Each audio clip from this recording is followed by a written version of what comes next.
Morning students, आज एक बार मैं फिर आप लोगों को वर्ण विचार का सेकेंड पार्ट महत्वपूर्ण ध्वनियां और उनके वर्ण को लेकर आप लोगों के सामने आया हूं। पिछले कक्षा में मैं आप लोगों को बता दिया था कि स्वर किसे कहते हैं, व्यंजन किसे कहते हैं और हिंदी की कितनी वर्णमालाएं हैं, आगत वर्ण क्या है, अनुस्वार क्या है, सबका उदाहरण मैं दिया था। पर आगत, अनुस्वार, इन सबका मैं परिभाषा और उसके कुछ उदाहरण के द्वारा मैं आप लोगों को नहीं समझाया था, वही आज मैं यहाँ पर आप लोगों को समझाऊंगा। महत्वपूर्ण ध्वनियां और उनके वर्ण को समझाने से पहले मैं आप लोगों को एक चीज को समझा दूं, मात्रा चिन्ह। क्या? मात्रा चिन्ह, ये चीज को समझना बहुत ही आवश्यक है। देखो मात्रा चिन्ह क्या है। हम सभी जानते हैं कि दुनिया की जितनी भी भाषाएं हैं उनका जो स्वर वर्ण और व्यंजन वर्ण उनमें भी होता है। तो जो व्यंजन वर्ण होते हैं उसके उच्चारण स्वरों की सहायता से होता ही है। और साथ ही साथ क्या होता है, जब हम लिखते हैं तो लिखने में कुछ अंतर आ जाता है, मात्राओं का कुछ अंतर आ जाता है। एकमात्र हिंदी ही ऐसा है जिसमें यह अंतर नहीं आता है। मैं अन्य भाषा को उदाहरण देकर समझा दे रहा हूं कि वैसा वर्ण जो क्या है, एक बार जैसे मैं यहाँ पर एक अंग्रेजी का सीट उदाहरण लिख रहा हूं, है ना, यहाँ पर एक उदाहरण लिखा सीट, है ना। चूंकि ये क्या है, अगर मैं इसको हिंदी में बोलेंगे तो ये व्यंजन है ना, ठीक है। और व्यंजन का उच्चारण क्या होता है, स्वरों की सहायता से होता है। तो एस में तो हमको आई यहाँ पर दिखाई दे रहा है। फिर ये आई कहां से आया, आई क्या है, वॉवेल, है ना।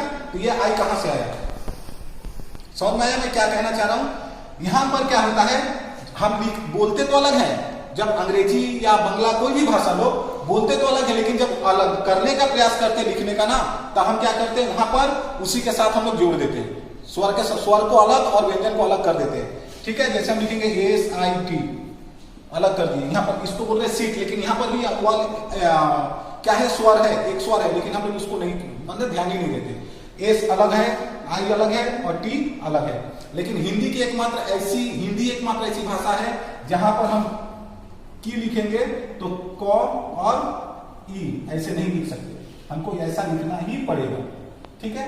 जो भी हो, तो हम भाषा को, मात्रा को समझने के लिए, जब हिंदी की बात है तो हिंदी की भाषा मात्रा को समझने के लिए हम इसको स्वर को दो भागों में बांट देते हैं। एक क्या होता है, मात्रा रहित, एक होता है मात्रा सहित। मात्रा रहित को मैं पहले ही लिख दिया था, अ, आ, छोटी ये।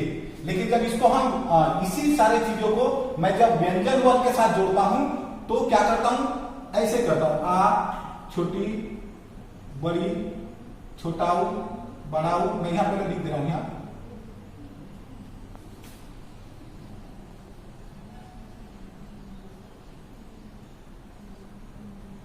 ठीक है। इसका बाद भी ओ और है, ये सारे हैं। अब ये अ का चूंकि कोई मात्रा नहीं होता है, आ की मात्रा ये है, छोटी ई की मात्रा ये है, बड़ी ई की मात्रा ये है, छोटा ऊ की मात्रा ये है, बड़ा ऊ की मात्रा ये है, ए की मात्रा ये है, ऐ की मात्रा ये है, ओ की मात्रा ये है और औ की मात्रा ये है।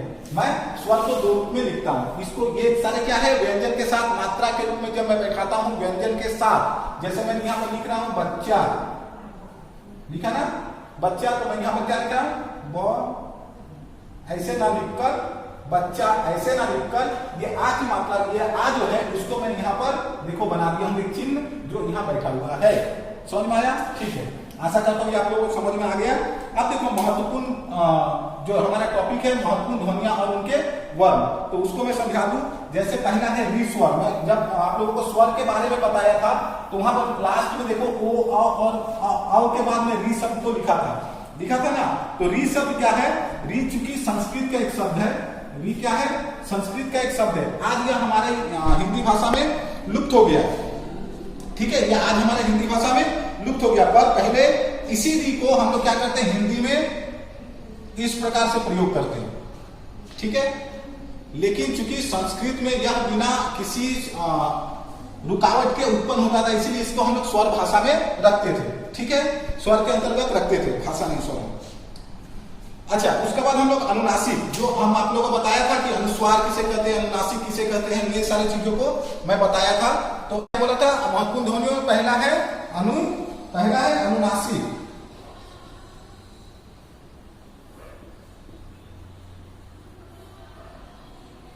मैं अनुनासिक क्या है, किसे कहते हैं, मैं पहले परिभाषा को लिख दे रहा हूं, उसके बाद मैं आप लोगों को बताने का या समझाने का प्रयास करूंगा उदाहरण के साथ। मैं वहां पर जब वर्णमाला किया था वहां पर अनुनासिक को मैं लिख दिया था। ठीक है, देखो अनुनासिक की परिभाषा को हम लोग जान ले, जिनके उच्चारण में वायु, जिनके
मैं क्या लिखा देखो, अनुनासिक किसे कहते हैं, जिनके उच्चारण में वायु मुख के साथ साथ नाक से भी बाहर निकलती है, उसे हम अनुनासिक कहते हैं।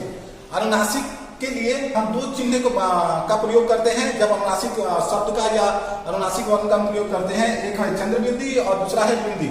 जैसे हम बोलेंगे, मान लो कुछ बोलेंगे सांस, देखो उच्चारण करके देखो, सांस है ना, सांप, देखो एक चंद्र बिंदी आ रहा है, सांप उच्चारण करो, सांप उच्चारण करके देखो, करो उच्चारण करके आप समझ जाओगे कि यहाँ पर नाक और मुख दोनों से उच्चारित हो रही है। ठीक है, और बिंदी का भी समझ लो, गंगा, देखो आप गंगा उच्चारण करो, गंग देखो आ रहा है, नाक आ रहा है ना, गंगा आ रहा है ना, तो ये हुआ गंगा। तो चंद्र बिंदी और बिंदी आप लोगों को आशा करते हैं समझ में आ गया। अब अगला हम क्या देखेंगे, अगला हम देखेंगे अनुस्वार। ठीक है, अनुस्वार को भी हम लोग देख लेते हैं।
मैं क्या बोला देखो, अगर अनुस्वार अगर नासिकीयकृत स्वर है तो अनुस्वार क्या है, नासिकीयकृत व्यंजन है। अनुस्वार अनुनासिक स्वर है तो ये व्यंजन है, बस इतना ही अंतर है दोनों में। ठीक है, अब इसके साथ साथ इसमें क्या है देखो, बोला है कि इसके हम क्या करते हैं, इसके लिए हम किस चिन्ह का प्रयोग करते हैं, इसके लिए भी हम बिंदी लगाकर अंक के रूप में दिखाया जाता है, इसके लिए भी हम बिंदी का ही प्रयोग करते हैं, इसके लिए भी हम बिंदी का ही प्रयोग करते हैं।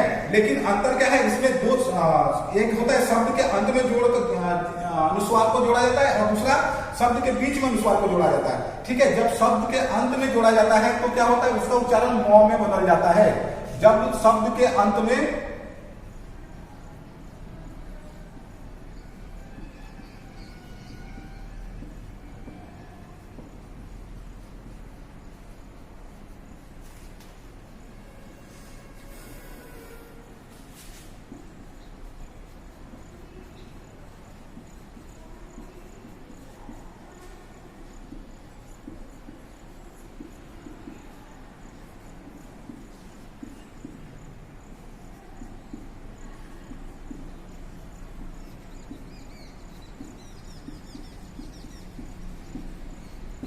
मैं क्या बोला, शब्द के अंत में जब अनुस्वार को जोड़ा जाता है तो क्या होता है, वह अनुस्वार किस हलंत में बदल जाता है, म हलंत में बदल जाता है। उदाहरण के रूप में एक देखते हैं, उदाहरण हम देख लेते हैं। जैसे मैं लिखा स्वयं, है ना, स्वयं इस तरह होता है ना, स्वयं लिखे तो। अब इसको हम देखो किस प्रकार लिख सकते हैं, आधा सौ व य म, ठीक है। और एक उदाहरण हम देख लेते हैं, अहम, अहम इस प्रकार लिखते हैं ना, अ ह और म, ठीक है। जब अंत में जुड़ा है तो म क्या है, देखो ह के बाद जुड़ा है, क्या हालत में बोले, म हालत में बदल जाता है, बस इतना ही। और दूसरा क्या है, जब शब्द के बीच में जुड़ता है तो क्या होता है, उसी जिस शब्द के अंत में जुटेगा, जिस शब्द के अंत में जुटेगा उसी के अनुनासिक व्यंजन बन जाएगा, ठीक है। जैसे क वर्ग का अनुनासिक व्यंजन क्या है, क वर्ग का अनुनासिक व्यंजन अंग है ना, च वर्ग का न्यो है, ट वर्ग का बड़ा नो है, ठीक है। तो उसी वर्ग के अंग इसमें जुड़ जाएगा। जैसे मैं एक उदाहरण दे रहा हूं, गंगा, गंगा लिखा लिखा है, ये ग किस वर्ग में है, ग किस वर्ग में है, क वर्ग में आता है ना, क ख ग है, ठीक है। देखो उसी वर्ग में हम बदल दिए, अंग उस वर्ग का बोले थे ना, उस वर्ग का नासिक व्यंजन है, बदल गया। उसी तरह लिखेंगे चंचल, चौ किस वर्ग में दिखाई दे रहा है, चौ वर्ग में है, तो चौ वर्ग का नासिक व्यंजन क्या बोले थे, चन च ल। आशा करते आप लोगों को ये भी समझ में आया, ठीक है। आगे की ओर बढ़ते हैं और आगत को हम पढ़ लेते हैं, आगत को भी हम पढ़ लेते हैं कि आगत किसे कहते हैं, आगत स्वर क्या है, ठीक है। तो आगत स्वर क्या है, हम उस पहले ही बता दिए थे, आगत वह शब्द है या वह वर्ण है जो अन्य भाषाओं से सीधे रूप में हमारे हिंदी में आ गए हैं। जैसे एक है जौ, मैं यहां पर कर दे रहा हूं उसको,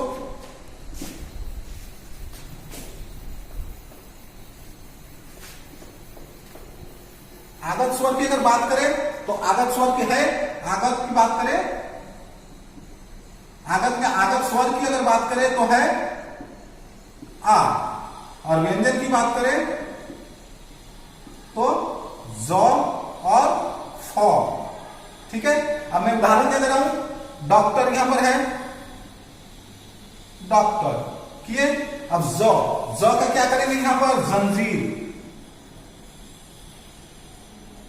जंजीर, फिजूल है ना, फिजूल, हम फिजूल नहीं बोलते, फिजूल होता है, जंजीर नहीं होता है, जंजीर होता है, जंजीर होता है, ठीक है।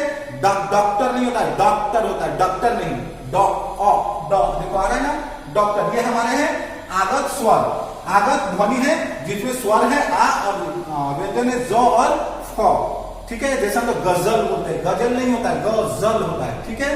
तो ये हुआ हमारे आगत, ये उर्दू के हैं और ये अंग्रेजी के हैं, ठीक है। अब इसके बाद हम लोग पढ़ लेते हैं विसर्ग। इसके बाद हम लोग पढ़ लेते हैं विसर्ग। विसर्ग क्या है, यह ह का ही व्यवस्थित रूप है जिसको हम इस प्रकार लिख देते हैं, इसको हम ह ही कह सकते हैं। जैसे उदाहरण के रूप में अतः, अतः है ना, अतः ह को ही हम विसर्ग रूप में बदले हैं, इसके अलावा इसमें कुछ समझने का नहीं है। आप लोगों को महत्वपूर्ण ध्वनियों में अनुस्वार, अनुनासिक, आगत, विसर्ग ये सारे चीज समझ में आया। अगली कक्षा में जब मैं आऊंगा तो वर्ण विच्छेद किस प्रकार किया जाता है उसको मैं आप लोगों को बताऊंगा कि एक वर्ण को हम किस प्रकार शब्द से अलग करें, ठीक है। आशा करते हैं ये क्लास आप लोग को अच्छा लगा, ठीक है। अच्छे से घर पर है और अच्छे से पढ़ाई भी करें। धन्यवाद।